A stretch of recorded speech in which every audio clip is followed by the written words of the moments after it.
All right, thank you so much for joining us here today at our Orion campus. We have a great day planned. Today is Halloween, and you know there's nothing much sweeter than a Sunday morning, except maybe one of those candy stores with all the candy on all the walls. Just cover it. Anyways, that is my costume. I am Coach Ted. No, I'm not. I'm Sam Frangione on our Orion staff, and we are so glad that you're joining us here today at our Orion campus. We do have a great day planned. Craig McGlasson, our lead pastor, is back with us after some time away, and he's here to lead us through the last week of our series called Reveal. And so far through this series, we've looked at different ideas and thoughts and statements really that are really common to hear in Christian circles, but might not always have biblical truth behind them. And so our statement today is that everything happens for a reason. Maybe that's something you've heard before. We are going to dive into what that truly means and what we can find in the scriptures about that phrase. And so I'd encourage you right now, actually, if you have some pen and paper around or a pen and a note card, Craig is going to reference later this morning what you can do with that. But go ahead and grab that, or make sure after, maybe when we dive into worship, that you are able to get that and have it near you as we go into today. But we're just really glad that you've decided to take some of your time on this Sunday morning to join us, to be a part of what God is doing in this place and through this community and through you. What he does outside of these walls cannot happen without people like you who choose to be a part of what he's doing here. And so we're just grateful for that. If you haven't connected with us yet in our online space, we have on Facebook, we have a group that you can join. If you just search Kensington Church Orion Campus, it will pop right up, and we would love to engage with you there. But we have a great day planned, and I'm excited and grateful that you've decided to take the time to join us here. So have a great day, happy Halloween, and press in to what God has for you today.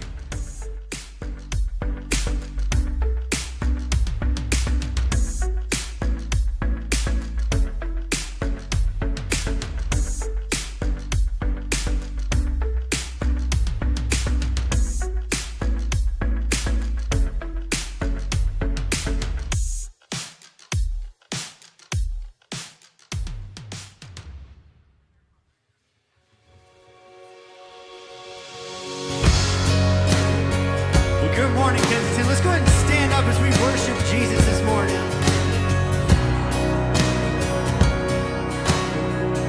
Sing, I'm coming with a heart of worship. I'm coming with a heart of worship. I'm bringing in a brand new song. I'm ready to see the unthinkable. I'm ready for a miracle. Hearts praying for a crashing down. Souls looking to the living God. I'm ready for a real revival. Oh, Holy Spirit, come like a flood, like a fire. Holy Spirit, fall in this place, fill our hearts. Holy Spirit, come like a flood, like a fire. Holy Spirit, fall. Oh, Holy Spirit, come.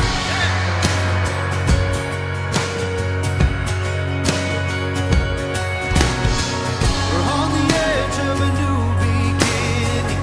God, we know you have so much more. We're looking for a new horizon. We're praying for your rain to pour. An overflowing of true redemption. An overflowing of your kingdom. We're ready for real revival. Holy Spirit, come like a flood, like a fire. Holy Spirit, fall in this place, fill our hearts. Holy Spirit, come like a flood, like a fire. Holy Spirit, come. Oh, Holy Spirit, come.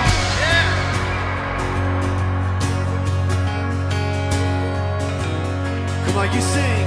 Oh, can you feel it? Heaven is reaching. Oh, can you hear it?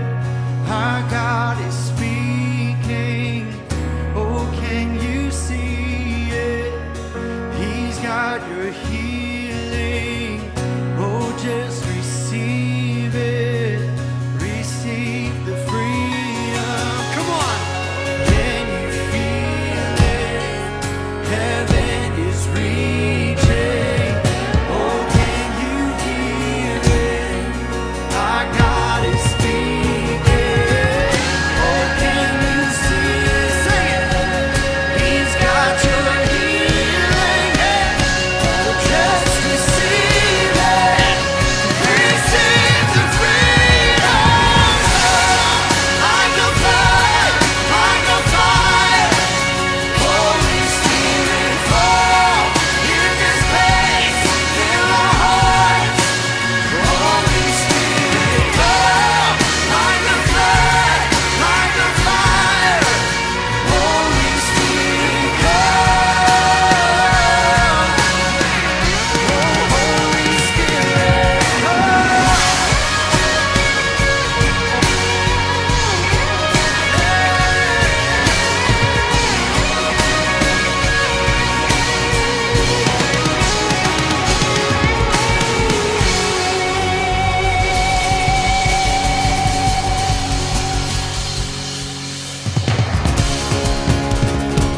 Come on, let's get those hands clapping. We want to celebrate this morning.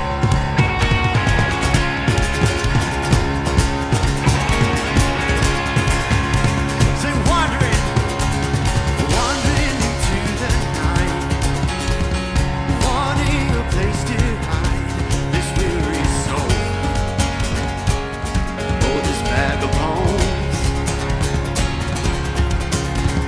I try with all my might, but I just can't win the fight. I'm slowly drifting, yeah, a vagabond. Oh, just when I ran out of road, I met a man I didn't know, and he told me that I was not alone. You picked me up, you turned me around.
the Savior, because you healed my heart, you changed my name, forever free. I'm not the same. I thank the Master, I thank the Savior, I thank God.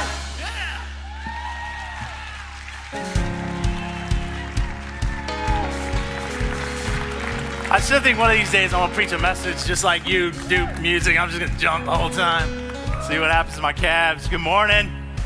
My name's Craig. I actually do work here, so save your jokes. I've got them all from the first service. I was gone. For those of you who don't know, you're like, I don't even know who you are. It's my first time here. So I'm campus pastor here at our Orion campus. Was away for a couple weeks visiting one of our partners in Africa. Had an amazing time, but deeply missed you, and I'm so glad to be back. Go ahead and have a seat. A couple things I want to tell you this morning as we get started.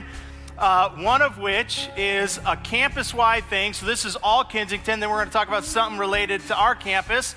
And then we're going to talk again about all Kensington. So glad y'all are here, including our online family. Again, if you're tuning in, trying to figure out where you're at, you are at Orion this morning, and we're thrilled to have you here today. So here is all campus-wide. We've got baptisms coming up. So let's throw up the slides. We've got all the details here. Baptism, for those of you that don't know, it is one of the most important first steps in your walk with Jesus. And here's the incredible thing about baptism. If you've been walking with him for 10 minutes or 10 years, it's an important step. It's one of those moments where Jesus, in his initiation into his public ministry, went through baptism himself and then brought everybody that would follow him into that moment of invitation. And the whole thing is a symbolic moment of what really is happening at such a deep level and a spiritual level. It is representative of what the Apostle Paul would say later on when he wrote, I no longer live, but it is Christ who lives in me. And that's really what the whole moment of baptism is. It's a moment of going down into the water to represent that my life is being buried in Christ. And then coming back up out of that water is that you were raised into the life that is God's life in you and through you, the living water in you and through you. So if that's not been a step you've taken, this is your chance. And we would love to have you do it with us as we all celebrate this together across campuses. Again, there's all your information, how to sign up and be a part of that. If you just have questions, maybe you're like, I'm not sure if I'm ready yet, but I want to ask questions. I'm here afterwards, would love to talk to you. Feel free to go out to our hub in the lobby. There's people there. They would love to talk to you and answer questions. Ask in the chat. They can direct you as well, let you know where to get some of your questions answered. But don't let any questions keep you from taking this step. All right, here's the next thing, and this is more campus specific, so come on up, Anderson family. As our opportunities at Orion continue to grow and God gives us more and more ways that we can be who he is to our community and our world around us, that gives us the opportunity to continue to grow and add to our staff. So some of you have maybe remember and met Sam. You were here, how long ago was that now? It was like a month ago or more, maybe 6 weeks ago. So Sam was here over the summer. And some of you got to meet him. Some of you even came up to me and said, hey, that Sam guy's pretty awesome. We should hire him. We did. So Sam and his wife, Amber, I'll let him introduce the team in just a minute here. But Sam is joining the staff. He is going to be one of our teachers here at Orion. So you'll see him more in and around the campus, including on the stage on Sundays and weekends. He's also working over at our central, our Troy campus in church planning. So he and I are, we're going to get along, hopefully, because we're going to be working together a lot. So this is Sam. Sam, tell us about your family. Yeah, so this is my wife, Amber. I have Jude and Titus and Monroe and Jackson and Morgan and Lovey. And we are super excited to be here at Kensington. We're excited about what God's doing in the church planting realm here at our church. And we're super pumped to be part of the Orion campus. This is Morgan. She's not shy. So this is my crew. We're a little bit wild. Jackson, when the baptism video came up, he asked me, he goes, hey, do I have to do that? And I was like, I mean, you can. He's like, but I don't want my clothes to stick to me. I was like, okay, all right, well, we'll deal with that later. But this is my crew. If they kick you in the shin, please forgive them. I'm just going to go ahead and say I'm sorry. It is what it is, okay? Love you guys. Excited to be here with you guys. So Sam and I have known each other now for probably 20 years. Craig was my youth pastor. Can we put that out there on record once more? We didn't need to say that. I was in Craig's youth group. Yes. Okay. But I have just been thrilled watching Sam grow in his ministry, and you'll get to learn more about his journey and what God's done through him, and I'm just super excited for him to be a part of the team. And so we just had a gift. This is for family fun night together, and clearly Morgan is taking possession. That is hers, not yours. So everybody just thank Sam as he and his family go ahead and walk off. All right, brother. All right, last thing. Again, this goes back to all Kensington. If you've been around any length of time, then you know that we have been in a season of transition and change. We had 3 people that responded to the call of God 30 years ago that ended up turning into Kensington. That was Dave Wilson, Mark Nelson, Steve Andrews. And you also know that probably over the last couple of years, there has been a transition as they have all followed God into new journeys. Steve Andrews, who is our founding most pastor, was transitioning out of his role, Dave into new roles, Mark into new roles. And so that's put us into a position of going, all right, God, what's next? And even more specifically, all right, God, who's next? And so we have been in a season of interim for some time now, trying to seek God on this. And that's recently led us to a partnership with a group that I want to introduce you to in this video in a minute, as an effort on our part to say, all right, God, we really do believe you have someone. And who is that someone that you have for us to continue to lead Kensington into the future and into the vision and mission that you have for us? So for a couple minutes, I just want you to watch a video as a few of us try and explain the season we've been in and the season we're going into, and how it is that we're partnering up with a group that we think is going to help us figure out what God's up to. In the late 80s, I was on staff at Faith Church in Rochester Hills, Michigan. There I became friends with Dave Wilson and Mark Nelson. Along with my wife, Paula, these 2 men with their wives, Ann and Callie, the 6 of us started a dream of creating a church for people who gave up on church. On the first Sunday morning, God brought over 400 people to that first service in a little middle school cafetorium. For 3 decades, we've seen thousands of people put their faith in Jesus. We've seen marriages restored, addictions broken, people's lives being transformed from extreme self-centeredness to some of the most generous, loving people I know. Everything in our strategy has been about people meeting Jesus through launching churches to reach all kinds of people in their culture, region, and context all over the world. And then way sooner than I imagined, in 2017, I sensed a shift. I realized there needed to be a transition in leadership. It took some years of planning and strategy, but in the summer of 2020, I announced that I was stepping down as the lead pastor of Kensington. Not retiring, not leaving, just handing off the reins of day-to-day operational leadership. Dave and Ann and Mark and Callie have journeyed into the next chapter of their lives as well, still full tilt following the call of God on their lives. At the same time, we announced that Danny Cox was going to step into the role as the interim executive pastor, and he did an amazing job. At the toughest season our world has known in a long time, and certainly our community has ever faced. Jim Mays has now taken on the role of interim executive pastor. I am very involved teaching at our campuses, meeting with people, encouraging our staff and team, serving on the elder board. And my role as the lead pastor, visionary, strategist, and lead decision maker at Kensington came to an end as of July 2020. And what a ride it has been.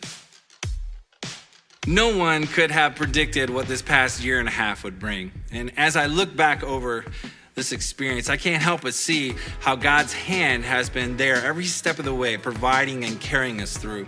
And now with things opening back up, we are seeing God continue to move in powerful ways. Student ministries are in full swing. People are gathering in small and mid-sized groups and joining serving teams, ready to see what God is going to do in this next season. Additionally, people are being trained in cross-cultural relationships, and others are committing to meet the needs of people immigrating from Afghanistan. You know, these last 18 months have been very difficult. And today looks quite a bit different than it did just 2 years ago. But we know that God is continually working, even when we can't see it, and we lean on Him, and we look to God for direction and guidance as we continue to move forward. You know, I really do believe that there is so much hope for the future, not only for this small C church called Kensington in our little area of the world, but also for the big C church that is around the entire globe. So back in 2006, there was a church planted by Kensington called Paradox. It was one of, frankly, several churches that Kensington has started, but this one was specifically unique and special to me because I was the lead pastor that was called to launch the church along with a team of 18 other people. And so now here I am 15 years later, and I'm working for the church that launched us back in 2006. And here's the incredible thing about church planning. Part of the process of church planning is to put a seed in the ground. And when the seed dies over time, something new and something beautiful begins to break through the ground. And I believe that's exactly where we as Kensington right now are at. And obviously nothing's died, but we are in a new era. And a new seed, I believe, very much is being planted in this church. And we couldn't be more excited to follow God into the great unknown in front of us. So as you may know, Kensington is in search of a new senior leader. And the elder board has been working tirelessly along with other leaders at Kensington on who this next person will be. And so recently the elders decided to partner with an organization called Vanderbloemen to help us with the nationwide search. Vanderbloemen is a search firm with a solid track record in senior leadership placement for large churches. And so we're very grateful for this opportunity to partner with them. In our search, our goal is to find a leader that will embody our mission to see everyone transformed and mobilized by Jesus. And so our goal is always, and has always been and will always be Luke 15, leaving the 99 for the one who is far from Christ, and lead them to learn about who Jesus is, his love for them, and then to be transformed and mobilized to go into all the world and share his message with everyone else.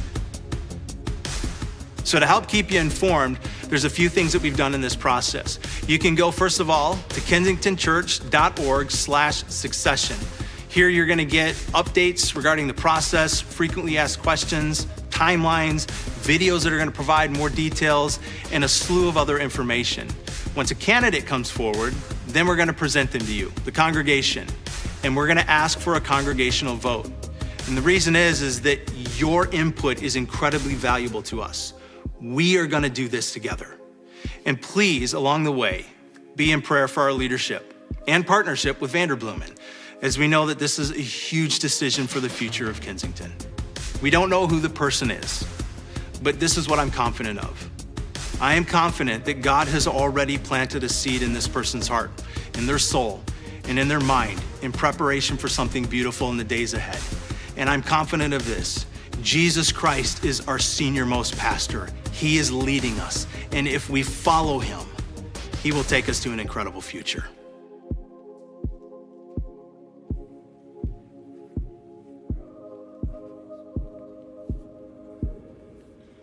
What he said. Whenever I see myself on video, my daughter told me once, and then I get it, that I need to learn to smile with my eyes, apparently. So here's what I just would invite you to do, is to really do what we asked, which is be in prayer. This is Jesus' place. The church is his. I have no fear about where we're headed because I believe that he's the leader. But I also believe that there are times that God pulls leadership under him into different ways and places. And that's part of the season we've been through, is that change. But I'm also confident that what I said is we keep following him.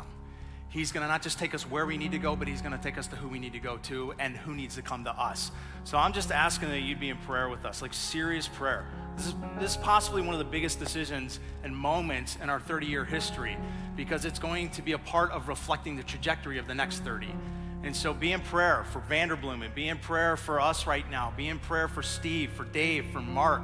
Like, just be in prayer that the Holy Spirit would lead us in this process to what it is that God has for our future. So if you're gonna do that, just say yes. All right, good. I appreciate the 4 of you that responded. That's gonna be awesome. So here's what we're gonna do. We're gonna jump back in. Week 4, the series that we have been in, that has been an incredible series with one effort and aim to try to understand some of the cliche, inaccurate things that we tend to attribute to God in the Bible that actually either aren't things that you'll ever find in the Bible or out of the mouth of Jesus, or they're things that you kind of do, but we've twisted into wrong understandings. And this morning, the one that we're gonna try to understand is one that in many ways, honestly, it's got a million tentacles that come off of it. And we could take weeks to try and unpack this one and understand it. Obviously, we don't have that kind of time, but here's what I do think. When you look at most of the tentacles of where this one takes us, almost all of them end in an inaccurate understanding of who God is and how he interacts with us, particularly in moments of pain and difficulty and loss. But I'm gonna ask the band to help kind of bring us back to get us started to where they emotionally had us a couple of minutes ago and set some of the direction for where we're headed this morning. So take us back. You pick me up. Oh, you pick me up. You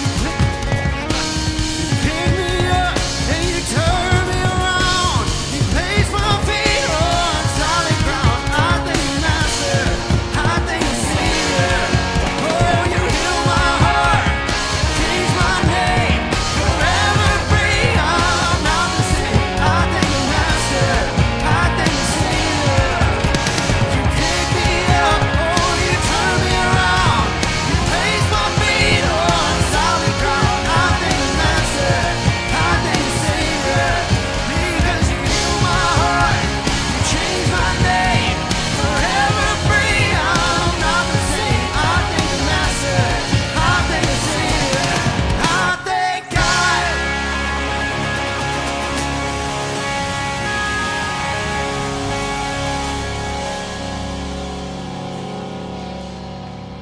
It's what we call a music teaser. It's done already. So here's the thing, and here's why I wanted them to take us kind of back to that moment, because there's a truth and a tension in that song. I think the truth is in all of the lyrics of what God has done for us, which rightly should beckon thanks and gratitude and praise. Here's the tension.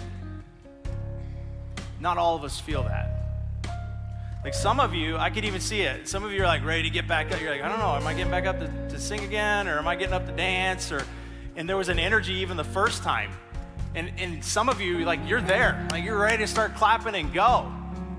And some of you aren't. So what do you do when the reality is you're not feeling very thankful?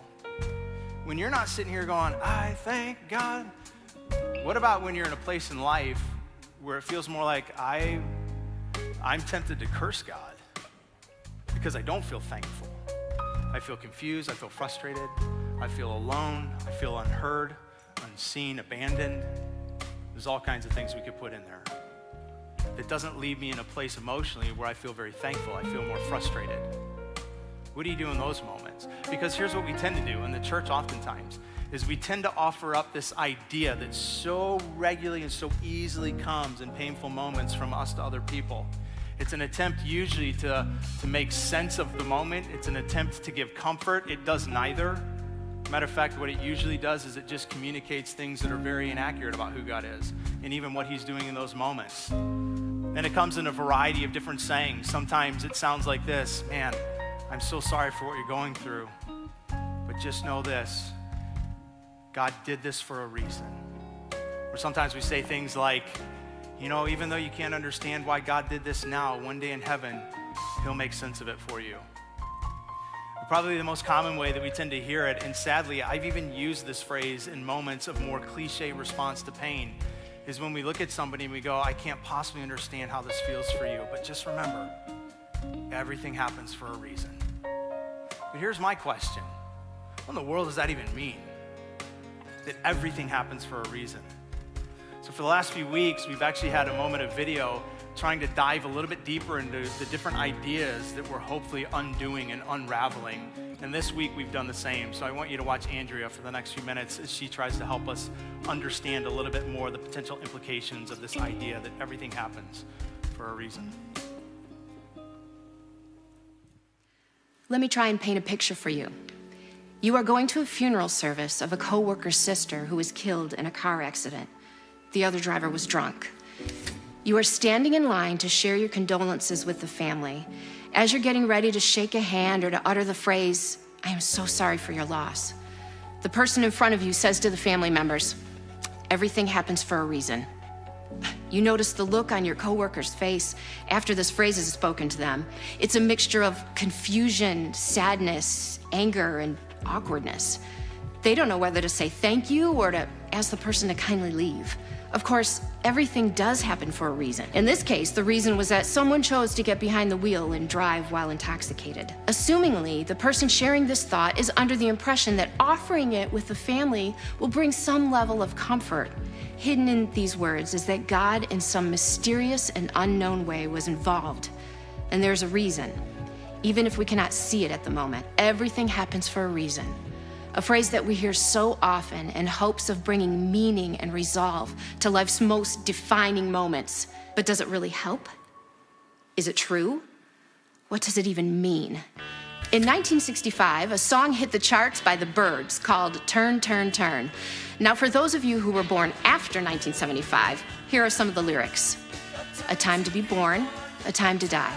A time to plant, a time to reap. A time to kill, a time to heal. A time to laugh, a time to weep. To everything there is a season, and a time to every purpose under heaven. Very poetic and very old, like over 2,000 years old. This song was inspired straight from the book of Ecclesiastes found in the Old Testament, chapter 3 to be specific. Okay, if there is a time for everything and everything happens for a reason, that means there must be a purpose for these times. That seems to point to the idea that God is in control. But is this thought really reassuring? Was God in the choice of the driver to drink and drive? When we say God is in control, do we mean that he is controlling everything, even that choice? Along with the statement that God is in control, we often sometimes hear these words: he will not give us more than we can handle. I'm sure that's in the Bible somewhere. Or is it? I mean, if everything happens for a reason and God is in control and he wouldn't give us more than we can handle, that's a pretty sweet deal. But wasn't God in control when over 6 million Jews were killed under the Nazi regime? Or when over 4 million Africans were enslaved in our own country? Or when a drunk driver walks away from a car accident that took the life of an innocent person? Is it all part of God's plan? And if God is protecting us from more than we can bear, why don't more people bear up to life's pain and tragedies?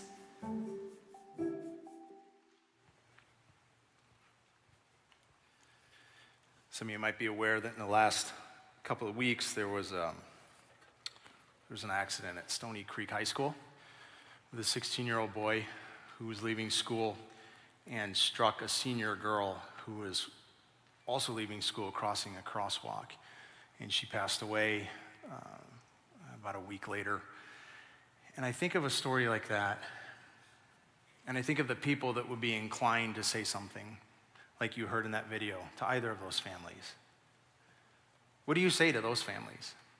What do you say to the family whose daughter is being laid to rest? Everything happens for a reason.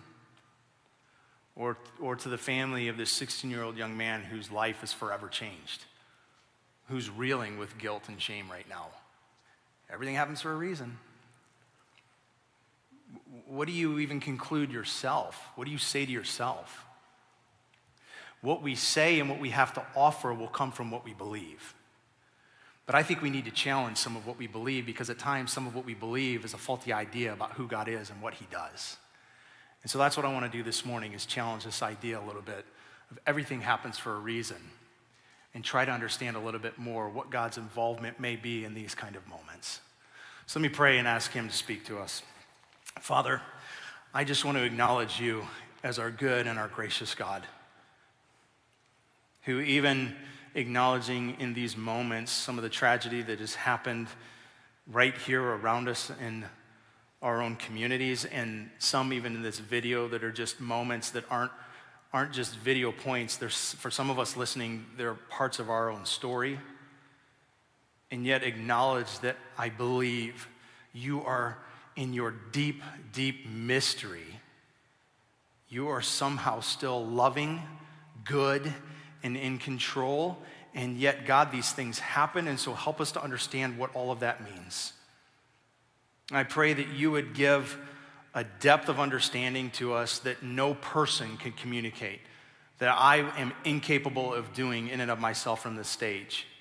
I pray that as we open this book and read from it, that you would do what you have promised us, the Holy Spirit, who is our counselor, can do. Counsel us, make sense of these words. I pray that you would peel back the layers that need us to see beneath them so that we can understand what we can't with just our own eyes and mind. I pray, God, that you would help us to be men and women that grow to more deeply understand and appreciate the complexity and the mystery that is you. that our trust would increase even in the moments that make no sense to us. Thank you that you're present with us. Thank you that you really are our senior most pastor. So would you, I pray, Jesus, pastor us this morning. Speak to us this morning. Lead us this morning. Comfort us this morning. Challenge us this morning. In the name of Christ, amen. So one of the things I want to do before we do go any further is, this is an important part of us as a community, is always to just part of celebrating Jesus is to always offer back to him. And I was thinking in light of receiving our offering this morning, like I think it's a perfect thing to point out that part of what these moments turn into, in a very real way, are helping people like we talked about in these videos. Many of you have been a recipient of that. It's being able to take the love of Jesus and put it into the lives of people in very broken moments. These are the moments that enable us to have so many of the resources and the ministries around Kensington that allow us to step into some very painful moments and present the hope of Jesus, the compassion of Jesus. So I just want to always say thank you for that, and I always want to make sure that we attach this moment to the mission of what God's called us to and our willingness to say, I'm a part of it. So if you're not, we'd love to have you be. We'd love to invite you into it. Several ways that you can do that. They'll all be on the screen. There's also giving buckets in the back that you can drop off in as well. So just thank you. Thank you for your generosity and for all the ways that we're able to serve people because of your giving and your compassion. So there was a number of years ago now when 9/11 happened, a speaker named Tim Keller, pastor, author, probably a lot of you have heard of him. He was asked to speak at a memorial post 9/11. And he tells a story that he's sitting there among a group of other speakers, and just before he's supposed to go up, I mean, this is at a point where everything is so very raw and fresh, and he's about to go up after a number of other people, and somebody leans over to him and whispers into his ear, "You have 7 minutes." It's like, oh, 7 whole minutes. And I'm gonna be honest, I feel a little bit of that today, the pressure that this is a big question. Like, where is God in these moments? Did he do it? Did he allow it? Does he not care about it? Is he not powerful enough to change things? This is a big question. And I'll be honest with you, this is one that even approaching this Sunday, I would tell you, I always pray a lot during the week, like, God, I'm about to represent you. Please don't let me do it right and well. But this is one I think I've probably done a little bit more of that this last week, because this is a big deal and it's a big subject. And it's one that I think in many ways we can so easily get wrong in so many different directions. So I would even ask in the next couple minutes as we try to get into this a little bit deeper, like, just pray. If you have a relationship with Jesus, like, spend some time even saying, all right, God, help this knucklehead on the stage to say things that are true to the nature of your son and to this book, and help us all hear it and hear it appropriately from you. But this is a big deal that even if here's what I know, even if we spend a year trying to unpack just this one, like I said today, hey, for the next year, this is all we're doing on Sunday morning, there is no answer that fully and emotionally satisfies pain. I just know that. And so here's what we do. So often in the church world, because of that, we attempt to answer what can't be answered. And we attempt to create comfort where we're not supposed to create comfort, we're supposed to create presence and be with people. And so usually what we end up doing is just offering cliche, non-helpful answers that at best are not helpful, at worst are actually inaccurate about who God is. One of the first times I did this was actually with my son, that I remember at least. I'm sure I've done it other times, but in our home, one of the first times, Tobin was 5 years old, around 5, I think, and our dog was sick and was needing to be put down, and he was like, that dog was, before we had kids, like, he was our kid for Nicole and I. And so Tobin just loved this dog. You should see the way he treated him. He'd ride him like a horse. He'd beat him with his plastic hammer. That dog would just lay there and be like, I love the boy. He just took it all. It was ridiculous. So when we had to put him down, like, Tobin, like, trying to wrestle through that as a young kid and understand that and the emotion for him. And so I did probably what some of you have done. And I don't need the letters later. I know, save your emails. This wasn't the right thing to say necessarily, but I just didn't know what to say. So I was like, hey, son, it's okay because Boo Dog's gonna be in heaven. He's like, oh, okay. And so I'm the one that had to take him to the vet, to heaven. And so when I came home, I'll never forget my son, he looks at me, we have this moment, he's like, so Boo Dog is not coming home? I'm like, no. Is Boo Dog in heaven? I was like, yeah. And he's like, did you take Boo Dog to heaven? Like, I guess. I mean, I took him to the vet. So, yeah, I took Boo Dog to heaven. And then he grits his teeth. And he says through his teeth, "How'd you like it if I took you to heaven?" I was like, whoa, no, Boodog's in the other room. I'm like, this kid's nuts, all from my wife's side of the family. What happened? Like, no, boy. But that's what we do, is we tend to offer cliche answers that don't help and don't answer. And sadly, as I look back over my run in ministry, I think early on as a pastor, I did this way too often, where I would offer answers in moments like this that were cliche and unhelpful, and many times weren't even true. What really began to change for me was honestly life.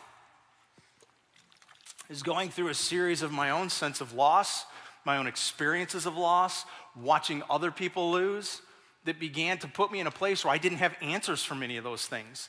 And the cliche didn't satisfy. One of those was in 2006, probably one of the biggest ones, where my brother and sister-in-law lost their 6-month-old son.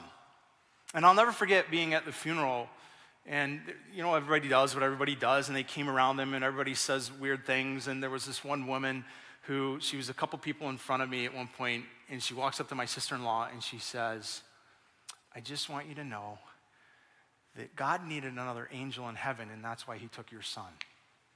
And I'm like, what in the... I'm sitting here thinking, ma'am, I'm about to turn you into an angel. That is not helpful whatsoever. And through the course of the years, they've gotten ridiculous comments like that even got worse at one point.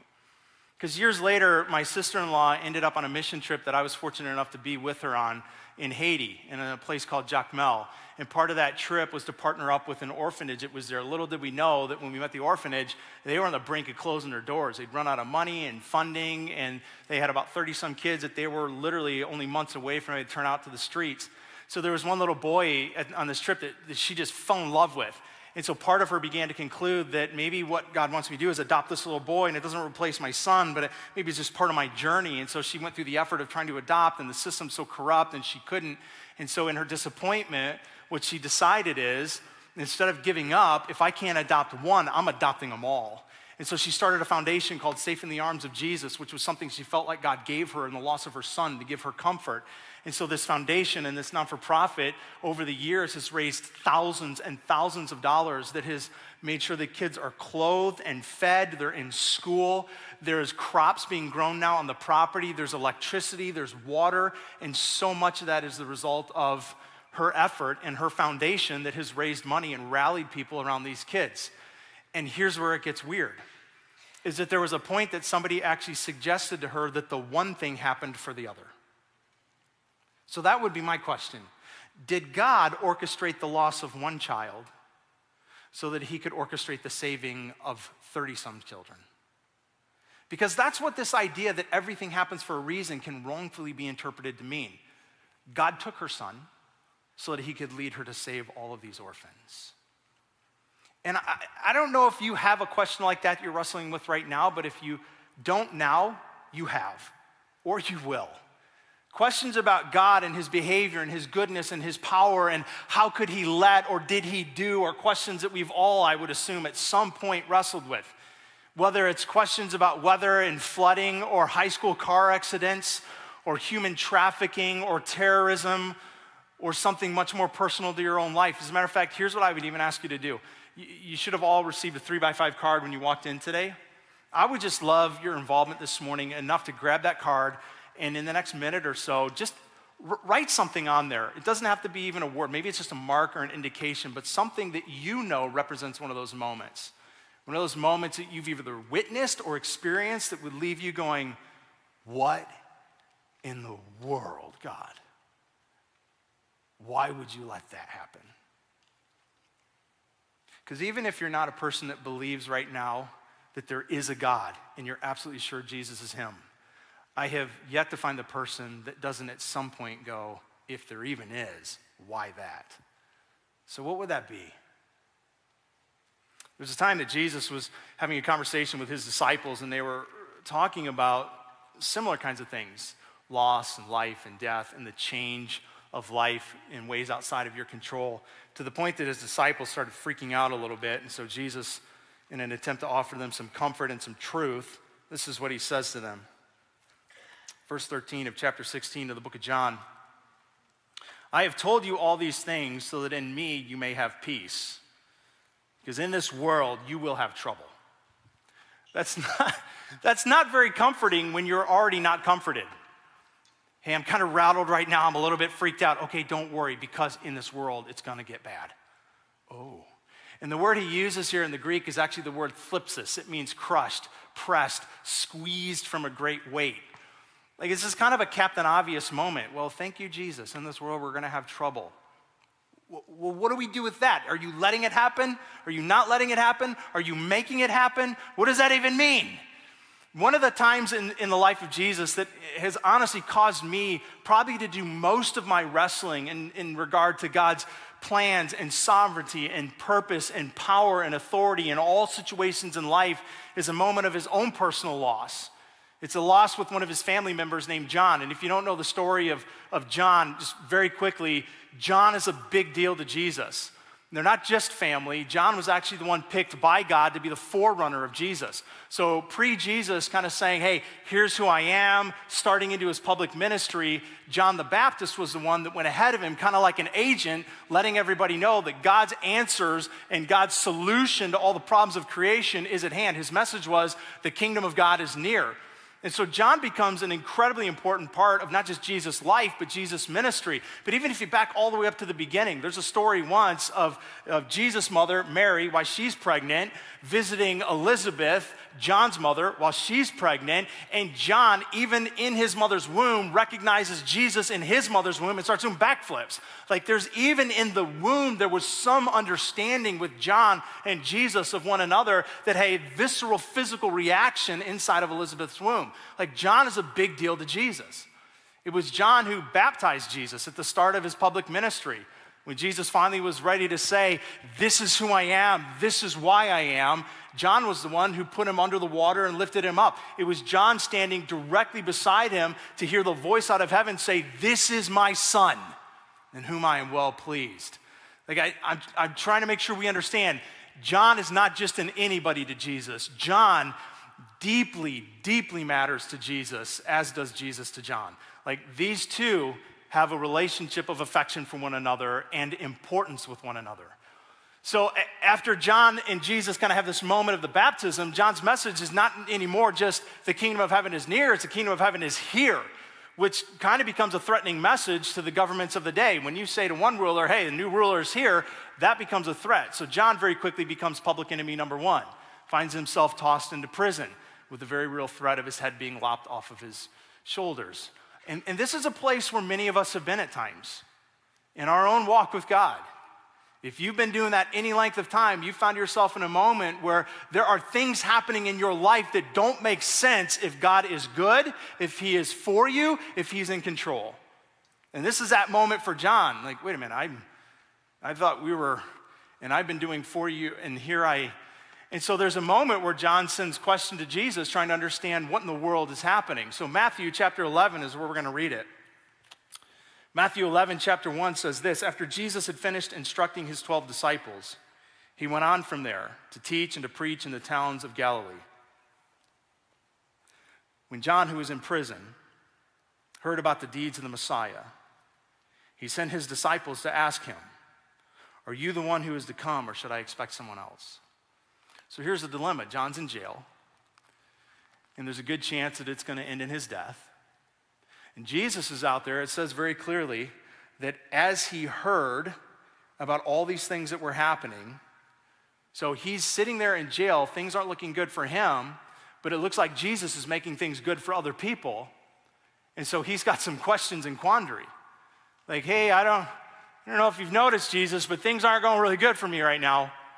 And the outcome doesn't look very good, and it would appear as if you're unconcerned. So I'm just curious if there's like a plan. More specifically, here's my question, Jesus. Did I mess up with you? Like, are you who I thought you were? Or is there another one to come?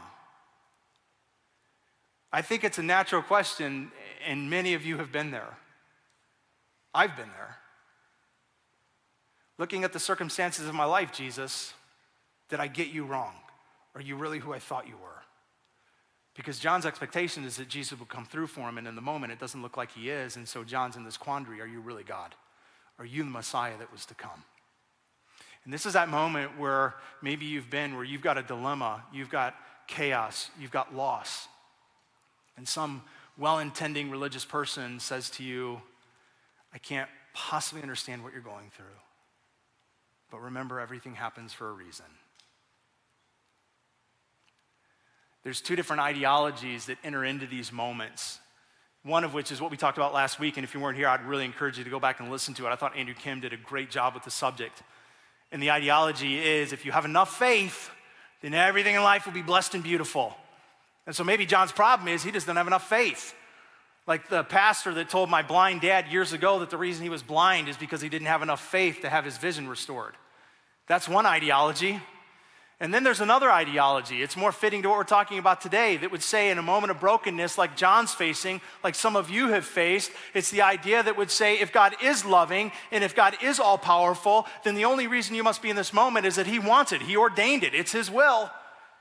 And if it's his will to do this broken thing to you, to cause this to happen, he'll turn it into good. And so what do we do if those are our only two options? Because I don't think those are the only two options. So let's actually look at what Jesus responds to John with. Verse 4, Jesus replied, go back and report to John what you have seen and heard, which is interesting right off the bat because John is asking a very specific question. Are you God? I was looking for the Messiah. I thought I was running in front of him. Are you that guy? And Jesus doesn't give a direct answer back. Instead, he points to what's happening, and this is what he says. Go back and report to John what you see and hear. The blind receive sight. The lame walk. Those who have leprosy are cleansed. The deaf hear. The dead are raised. And the good news is proclaimed to the poor. Blessed is anyone who does not stumble on account of me. Here's what Jesus responds back to John. John, who he did love, he affirms that he is also powerful. Go tell John that the evidence speaks for itself that I am who I said I am. I have power over the grave. I'm making blind people see, deaf people hear, and the message of the kingdom is being preached to the poor. But I won't be coming for you, John. And I really hope as this weight that you bear gets heavier, that you don't fall away because of me. That was Jesus' answer to John. Jesus didn't put John in prison. But in prison, John says, are you actually the one? And Jesus, who loved him, affirmed his power and his authority. So his goodness, his strength, but that also tells John, I hope when I don't come through the way you want me to, that you don't fall away because of me. These are the moments where you try to make sense of what God does with cliche answers that just don't frankly make sense. That we try to make sense of his responses to our pain and to our aching. And I think it's so crucial that we wrestle with this moment between Jesus and John. Because I think this moment flies in deep contrast to so much of what we have been taught about God, what we tend to want to believe to be true about God, which ultimately boils down so often to this. God's existence is primarily about making my life better and easier and more comfortable. So what do we do when it's not? What do we do when it's not better, when it's not easier, when it's not comfortable? If we believe that about God to be true, then what we'll do in those moments is we'll conclude one of a couple of wrong things. Wrong thing number one is he must not love me or he must not be powerful enough to change my situation. Or we'll conclude that if we believe he's loving and we believe he is powerful, then we'll be tempted to conclude that maybe he wants this to happen. And I don't think that any of that's true. Here's what I think is true. Go in your Bible if you have it. If not, again, we're going to put up on the screen to the book of Genesis. Chapter 1, where it all began, which is so critical because where it began points us to where we are, which always is predictive of the future. So here's where it all began and what I think God's will is. Verse 27 to chapter 1. So God created mankind in his own image. In the image of God, he created them, male and female, he created them. And God blessed them and said to them, "Be fruitful and increase in number and fill the earth and subdue it. Rule over the fish in the sea and the birds in the sky and over every living creature that moves on the ground." And then God said, "I give you every seed-bearing plant on the face of the whole earth and every tree that has fruit with seed in it, and they will be yours for food.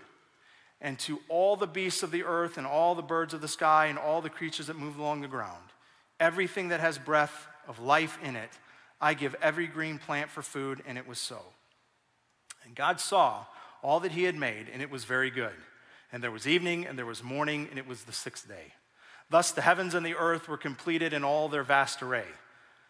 By the seventh day, God had finished the work that he had been doing, and so on the seventh day he rested from his work. And then God blessed the seventh day and made it holy because he rested from all the work of creating that he had done. The original intent of God was that everything would work in beautiful, perfect harmony, from person to person, God to person, even animal to person. Everything, the weather, everything, that was his will. That was his intent, is that this whole experience of life would be this perfect harmony of all things and all creation. But you cannot have true love if you also don't have freedom. Otherwise, you have captivity, and captivity is not true love. And so God presents to humankind the opportunity for us to choose him and his way of life or to reject him. So our original parents, Adam and Eve, set the trajectory that we have all followed in at one point or another, which is trying to make life work on our own terms. Even if you gave your life to Jesus at a young age, there was still a point where you had not yet chosen him and his way of life. And that is what introduced the brokenness into humanity. Here's the effect of it. Chapter 3.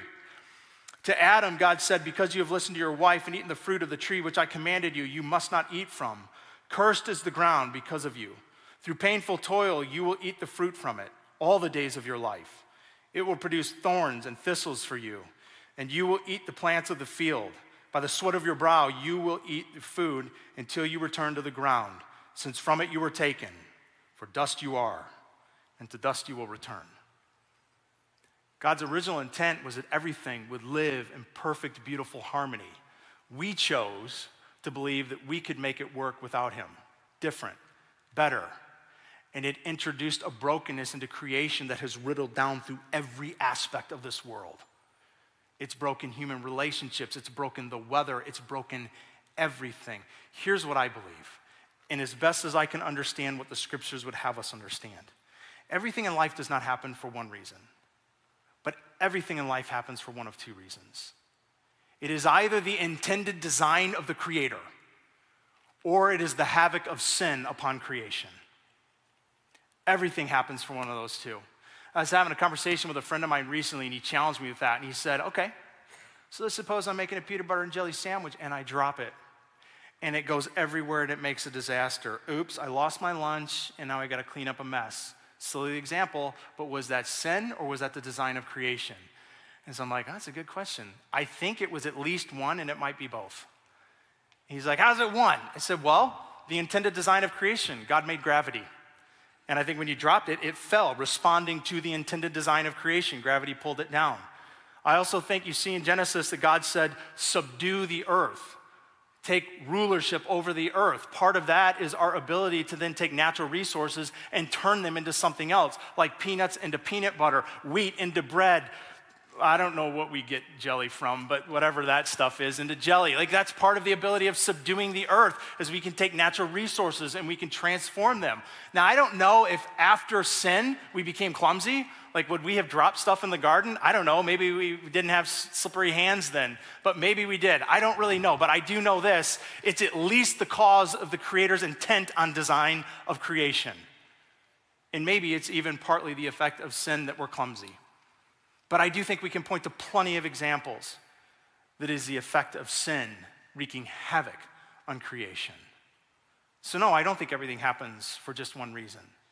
But I think everything can be understood in light of one of two reasons, either the intent of the Creator in his design or the effect of sin on that design and on creation. And here's why I think that matters.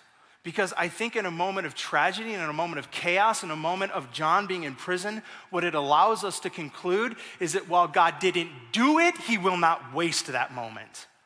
Philip Yancey, who's an author, once wrote this book, Disappointed with God, and this is what he says. God is in control, but he's not controlling. In other words, if life and existence is a chessboard, the scriptures tell us that all of creation fit in the breadth of his hand. So he holds it, but he's not manipulating and moving every piece on the board. He's not positioning everything so to say to my sister-in-law, I did that with your son so I could do this. I think the truth is that in the nature of God that is in control but not controlling, that's why we can say he doesn't do everything, but he will not waste painful, broken moments. I think that's part of what Paul was saying, and this is where we get this ideology from that we twist so often in Romans chapter 8. So if you've got your Bibles, again, flip over to the opposite end on the screen. Romans 8:28 says this, and we know that in all things God works for the good of those who love him and who have been called according to his purpose. This is one of the places that sometimes we get the idea that God makes everything happen. Because it says here that, and we know for in all things that he works the other for good. Oh, see, so he must have done it. But I think there's a really important distinction to make here that does not say God does all things, but he works in all things. And I think that's a critical distinction for us to understand. As a matter of fact, not just that he works in all things, but it says he works in all things according to his purposes for good for those who love him and are called to him. So again, God doesn't do everything, but he will not waste these broken moments. But they still happen. And that's why it's critical that we understand the putrid effect of sin upon creation, the importance of salvation, and the beauty of the hope of eternity. Because sometimes, here's what we do. When we have these broken moments, what we want to offer to other people or what we want to believe to be true about ourselves is that the best God can do for us is in the here and now. But Jesus' hope for us is so much deeper and so much richer than just here and now. His hope for us is here and yet to come. It's interesting because in the same chapter in Romans 8, before Paul gets to he works everything together, this is what he says about the reality of existence and the pain of life. He says, verse 18, I consider that our present sufferings are not worth comparing with the glory that will be revealed in us. For the creation waits in eager expectation for the children of God to be revealed. For the creation was subjected to frustration, not by its own choice, but by the will of the one who subjected it, in hope that the creation itself will be liberated from its bondage to decay and brought into the freedom and the glory of the children of God. Here's what Paul's saying. All of creation right now is literally aching and groaning with the reality of sin's effect upon it. But it's also eagerly anticipating the day that God changes the order. And not just for creation, for you and I. What Paul is saying is that right now may not be everything we want it to be, but right now is not all that there is. And there will come a moment where God stands from his throne, puts his foot back down and says, enough is enough, a new order will dawn, and the eager anticipation you have waited for, I will bring to reality. That is a promise of God to yet come. But here's the dilemma for us. What do we do in the moment of eager anticipation? Because in the moments of eager anticipation are the moments where life punches us in the face. They're the moments where a 16-year-old student accidentally runs over another student. What do we do in those moments? I think what we do is we cling to appropriate truth and we believe that we can fall into the compassionate, strengthful arms of Jesus. Let me give you one last story. Years ago, my son he's 18 now. When he was about 10, I took him for the first time ever to a place called Planet Rock. It's an indoor rock climbing place. And his school was taking this trip. He was all excited to go. So we're like, let's go. So we show up at Planet Rock. And it was so great. We come walking in. And I don't know if you've ever been there, but it's this big warehouse and these tall ceilings and these huge walls. And we walk in and he goes, that's a lot bigger than I thought it'd be. It's like, well, how big do you think it was going to be? He's like, I don't know, 10 feet. It's like, nope. And he goes, I never told you this, Dad, but I'm afraid of heights. I'm like, how do you know you're afraid of heights? He goes, because I'm afraid of them. I'm like, okay, I can't argue with that. So he just goes and sits down. Like at one point, like all of his buddies are climbing, and he just sat down, and I sat next to him, and he's just watching everybody. I'm like, you want to climb? Nope. Okay. So at one point, he decides, all right, I think I'm going to climb. So he goes, hey, Dad, will you blame me? So there was one section that we were allowed to climb as newbies, and I picked like the smallest one. I'm like, yeah, let's go do that one. He's like, no, let's do that one. I'm like, that's the biggest one in the group we can climb. He's like, I think I can do it. So he's like, so come belay me. So he gets on belay, and he starts climbing the wall, and I'm hiking him up a little bit to help him. And of course, it just had to happen that for him, who's already super nervous as he's kind of getting himself slowly up, he grabs this one hold that spins out on him. He didn't fall, he still holds on, but he grabs this one hold and spins and slips. He's like, ugh. I'm like, you're good, stay. So he keeps going, and he gets all the way up to the top, and then he freezes up at the top. So I'm down there, like, okay, because he's already been taught you got to lean back and let go, and then you get lowered down. I'm waiting, and I'm waiting. Like, you gotta let go. He's like, nope. I go, you can't stay up there forever. He's like, yep, I can. I'm like, come on, buddy. And so at one point I can see him up there, like his muscles are fatiguing. They're doing this thing here, like they're shaking. Because here's the thing, even when you cling to what's firm and unchanging, there's points where it gets exhausting. Some of you have been clinging to firm truth, real truth, about who Jesus is. In the midst of loss or tragedy, you've clung to a truth that just gets shaky after a while. Sometimes it's hard even to hold on to what's true. So he's shaking, and I'm shouting up to him. I'm like, dude, you gotta let go. He's like, nope. Like, you gotta come down. So I swear there were other kids that went up and down already, and he's still up there stuck at the top. So here he is at one point, and I just tell him, like, Tobin, look at me. So he looks back at me. I'm like, dude, you got to let go. I'm like, you gotta let go. He's looking down, he goes, Dad, if I let go, am I gonna fall? And I look up and I'm like, hey, dude, if you let go, I absolutely promise you will fall. But then I said, but I'm gonna catch you long before you hit the ground. So I go, look in my eyes. He's looking at the wall. I'm like, look in my eyes. You're gonna let go. Eventually he did. And fell back into that harness. And I was able to lower him down. He gets to the bottom, like I'm running over. I'm like, high five, he did it. Wasn't that awesome? He goes, not so much. And he just walked off. And then after that, he's up and down for the rest of the day. And I know it's a silly story, but I think on the top of that wall, my son was having an honest dilemma. There was an internal storm. It was a moment of jail for him. And the dilemma involved a couple of questions, whether he could have vocalized them or not. Those questions being, does my dad really love me? Or does he care if I hit the ground? And the other is, this was his biggest, if I let go, is he gonna catch me? Does he have the strength to hold me? I wish I could answer all of the mystery of what God does. And then I think, really? Because I know for me, the depth of my relationship with Jesus hasn't been born out of the answers, it's been born out of the closeness. The fact that he has walked with me in things that I haven't understood, but he's been with me. You and I have to learn how to cling to firmer truth, true truth. Not truth we want to be true, not truth that we read on a podcast or heard on a podcast, but true truth. Not truth that's more convenient or easier to understand, but true truth. You know, sometimes when we think God's shaky, the reality is God's not shaky. We grabbed a piece of truth that wasn't firm, like that hold that slipped under Tobin. We grabbed a piece of truth that wasn't true. That's what was shaky. But even when we cling to what's true, there are times that it gets exhausting, and you need to know, we need to know that when we even fall from what's true, the arms of Jesus will catch us. Like David once said, even when I walk through the valley of the shadow of death, he will be with me. That's what we need to be assured of. Nobody can answer all the whys, but we do know this. He meets us in the pain of them. Back to John 16. When Jesus said, you're gonna have trouble in this world, this is what he ended with. You can take heart because I've overcome the world. I've overcome the world. This is what I'd love you to do. That 3x5 card, we're gonna do a song right now. At some point in that song, I want you to be able to take that card, and if you wrote something on the one side, flip it over, and I want you to write overcame on the back side.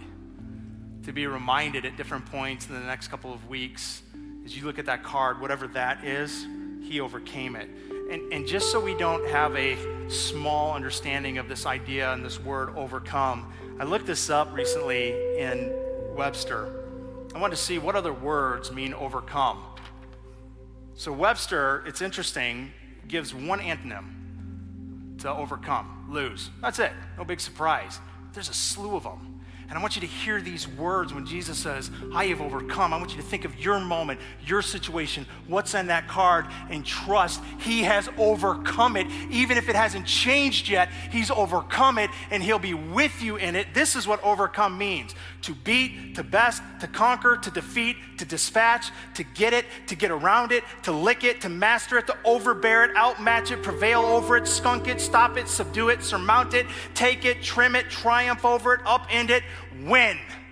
That's what it means. This is what God is saying to whatever it is that is your moment of jail that you're experiencing or you're seeing. His promise is this: maybe not now, but yes, one day, because on the cross and through the tomb, I beat it, bested it, conquered it, defeated it, dispatched it. I got around it, I mastered it, I overbared it, I outmatched it, prevailed over it, skunked it, stopped it, subdued it, surmounted it, I triumphed, I upended, I won. That's the hope of Jesus. That's the truth of Jesus, even when it hurts.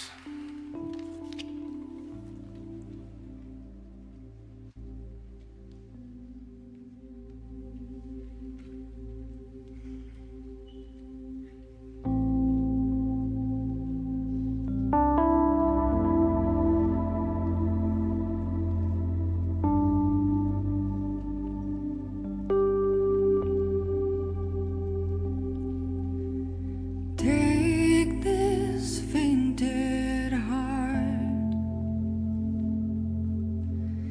take these tainted hands, wash me in your love, come like grace again. Even when my strength is lost, I'll praise you. Even when I have no song, I'll praise you. Even when it's hard to find the words louder than I'll sing your praise. I will only sing your praise.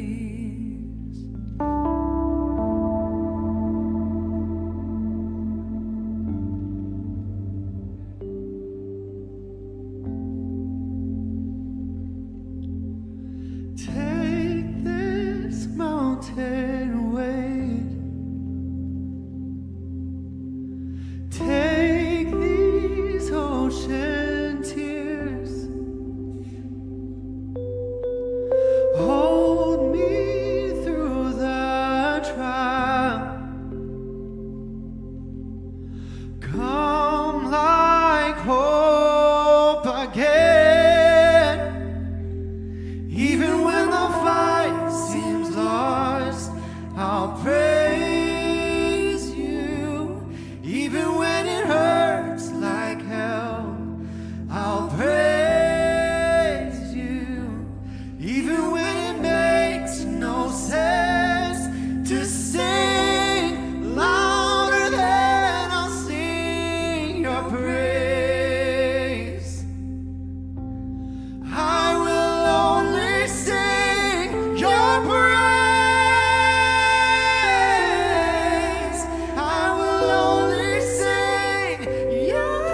pray. Father, I just want to ask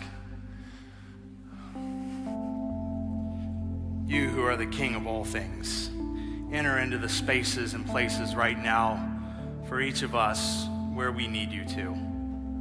For some of us feeling like we're living life to the fullest it's ever been at this moment, and some of us very much on the opposite end, feeling like life is the most broken it's ever been. What an incredible thing that you can enter into all of those different spaces for all of us, meeting us in the places we need you to meet us. So I pray that you do that. And not just here, not just today, not just in our living rooms or in this room or listening in our cars or wherever we're at, God, but you would do that in the days to come. Continue to meet us in this place. And help us to be men and women that tangle up with your scriptures, to understand the depth, the mystery, the complexity of them in a way that honors you,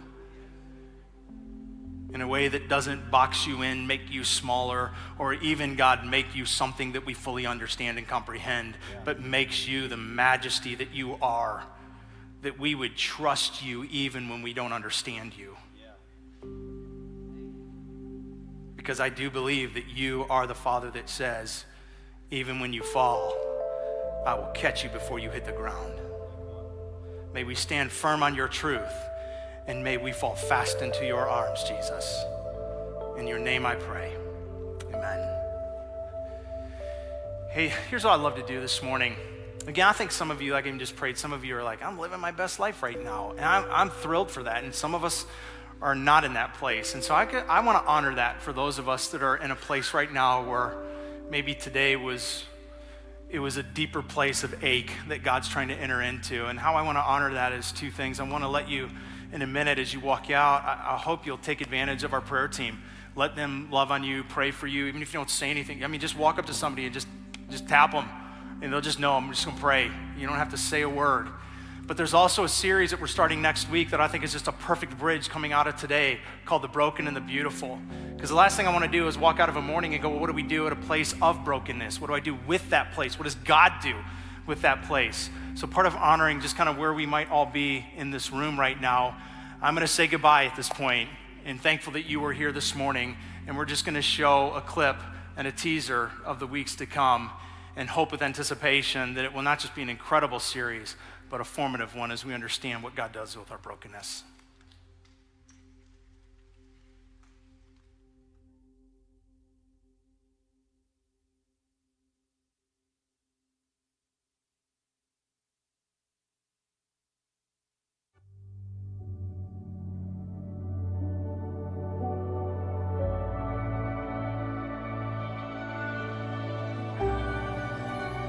We live in a society that often throws away what is broken, with quick and sometimes cheaper replacements. It's the same with our own lives. We're quick to move on and disregard these issues and experiences that have shaped us. In doing this, we often miss how much more beautiful and powerful life can be if we embrace these moments. The journey of restoration can be slow and is unique to every individual and circumstance. God uses our broken moments to display His grace and beautiful restoration of not only our lives, but our futures.